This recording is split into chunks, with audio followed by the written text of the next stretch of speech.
की एक स्टेटमेंट सुने कि जी वो सुहेल अफरीदी ने एक कॉल दिया सितंबर की, तो उसने पीछे मुड़कर कहा कि मुझे तो नहीं पता, मैं तो लाइल्म हूँ। तो जब पार्टी नहीं है, इनके अंदर इत्तेफाक ही नहीं है, तो क्या खाक इकट्ठे होकर ये बाहर आएंगे? क्या ये 2000 बंदे भी ला सकेंगे?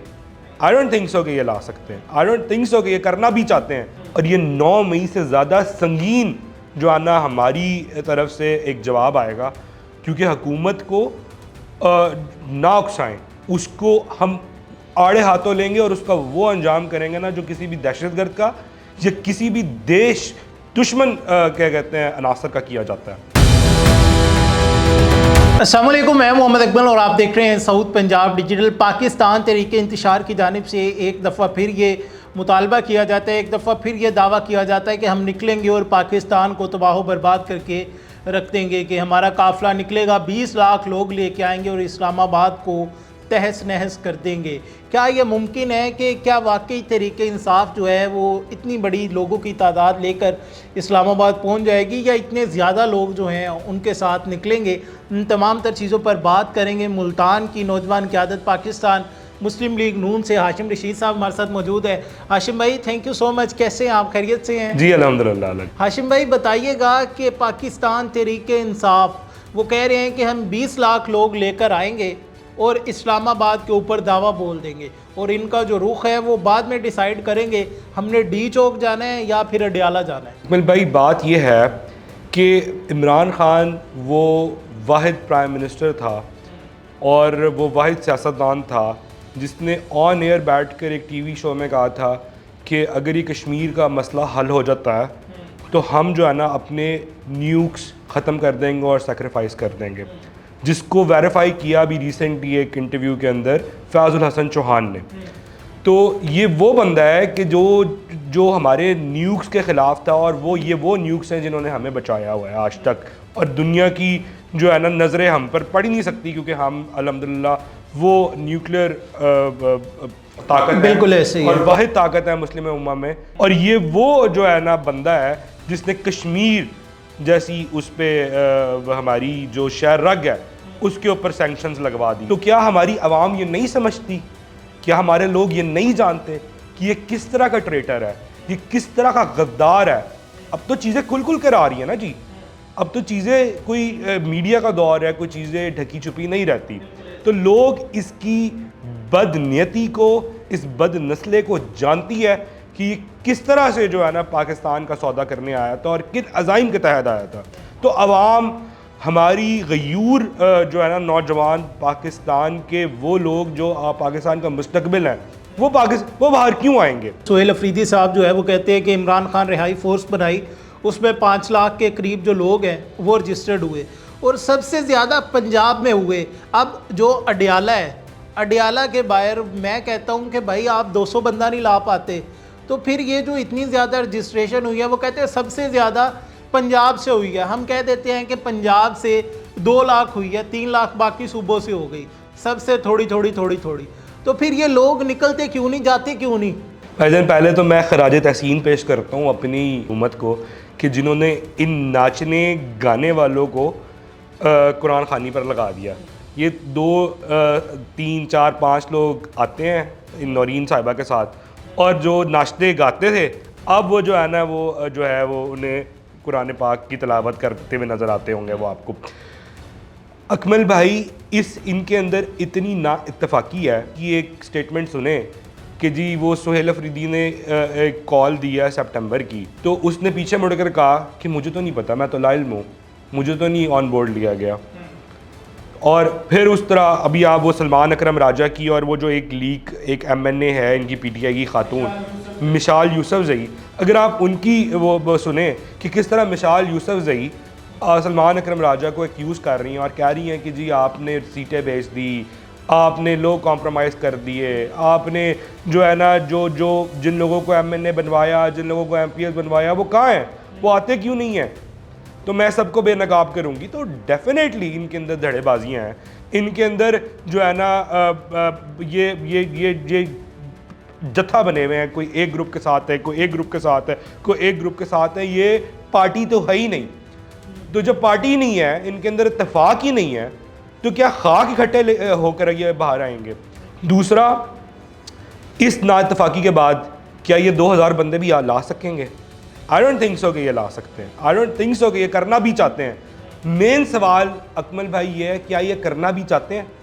तो नहीं, वो खान को बाहर नहीं लाना चाहते। मैं आपसे और अपनी पूरी जो ये देखने वाले व्यूअर्स हैं उन तमाम लोगों से ये सवाल पूछता हूँ, ये नौरीन, अलीमा, सुहेल अफरीदी, सलमान अकरम राजा, आज से पहले क्या इनकी इस तरह से प्रोजेक्शन होती थी?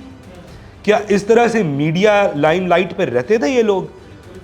इमरान खान अंदर गया है तो इमरान खान को बेच बेच के ये लाइमलाइट के अंदर आ गए हैं।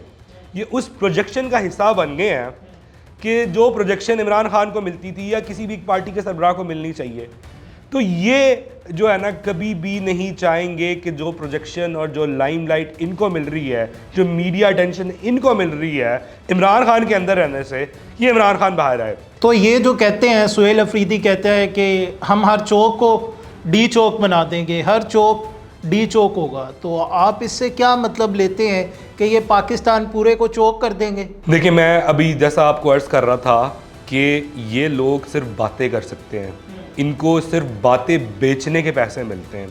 अगर आप इनकी कोई भी यूट्यूबर्स या पॉडकास्टर को उठा के देख लें, कभी एक बंदा कहता है कि जी उसकी आँख ख़राब हो गई है, वो चूरन बेचा, उसको कितने महीने बेचता रहा, जब तक वो बिका उसके पैसे खाते रहे, लाखों डॉलर कमाए।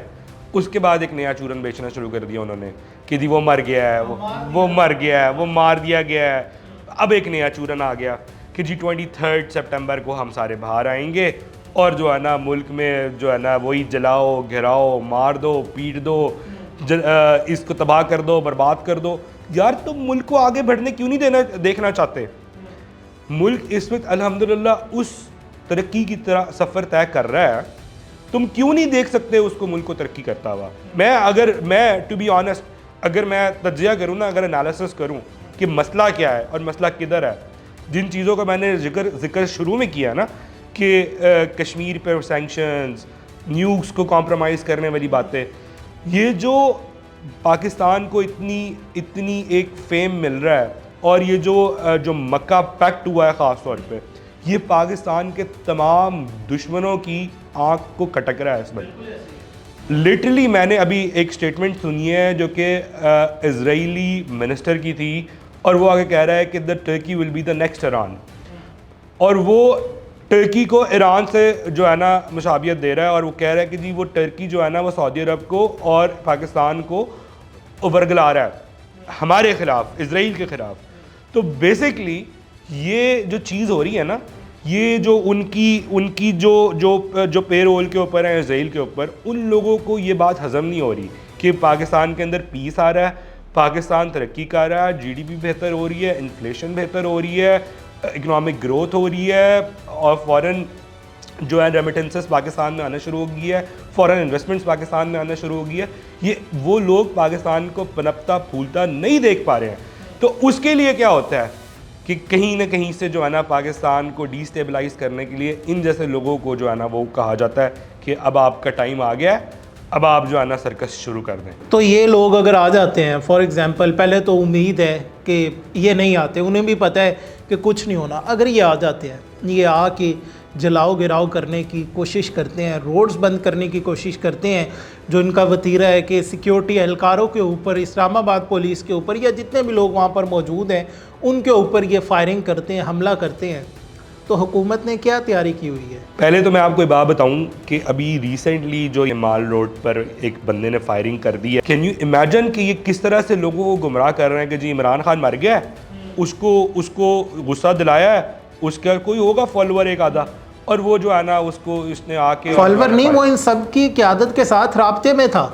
एग्जैक्टली वो यही करना चाह रहे हैं ना, पाकिस्तान को डिस्टेबलाइज करना चाह रहे हैं। क्या हाल हुआ है उसका, मुझे बताएं, उसके साथ क्या किया गया? क्या उसको इबरत का निशान नहीं बना दिया गया? जो भी पाकिस्तान की तरफ मैली आंख से देखेगा ना, उसको हम आड़े हाथों लेंगे और उसका वो अंजाम करेंगे ना जो किसी भी दहशतगर्द का या किसी भी देश दुश्मन क्या कहते हैं अनासर का किया जाता है। और मैं लिटरली कह रहा हूँ कि इस दफ़ा हम इतने प्रिपेयर्ड है ना, और इस तरह प्रिपेयर्ड है कि ये पंजाब छोड़ें, ये KPK में भी बाहर आके दिखाएं तो हम इनका जो है ना भरता ना बना दिया तो आप फिर बात कीजिएगा। इन्होंने बाहर आके देखा है 9 मई को कि इन्होंने क्या हरकतें की थी, फिर इनके साथ क्या हालात हुए हैं।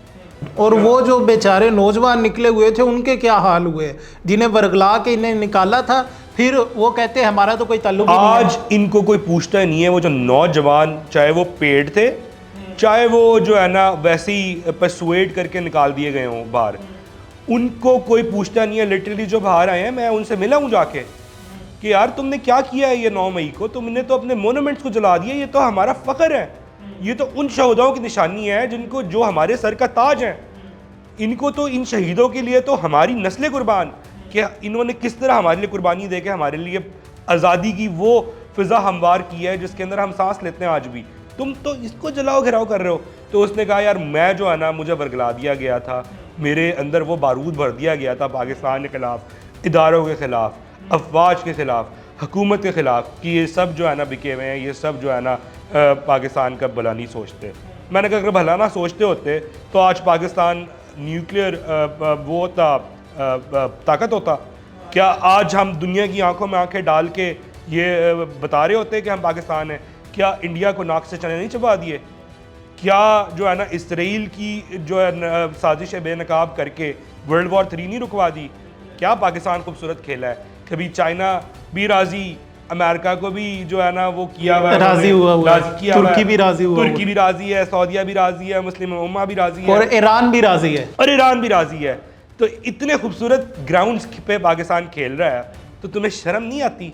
तो उसने कहा कि जी मुझे बहला दिया, अब मुझे जो है ना उन्होंने बरगला दिया था, और मैं जो है उनकी परसुएशन में आके मैंने ये हरकत की है।